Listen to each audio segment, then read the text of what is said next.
na itinatag ng Diyos, sinaayos ang kanyang mga utos, pinagpala ng ating Panginoon Jesucristo at gaganapin may karangalan sa gitna ng mga tao.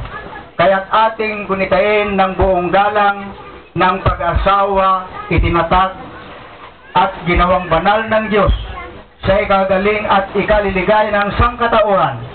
Ipinahayag ng ating tagapagligtas na iiwan ang lalaki ang kanyang ama at ina at makisama sa kanyang asawa.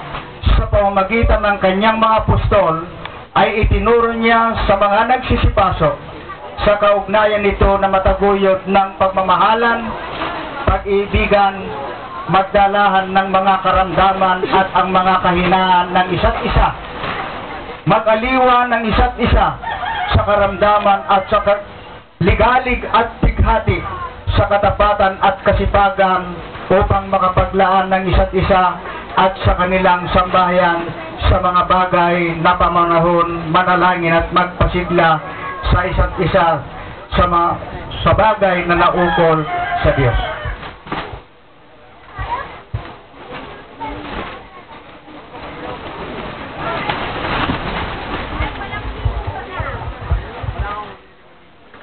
Yayamang nandito po si Larry at si Rose.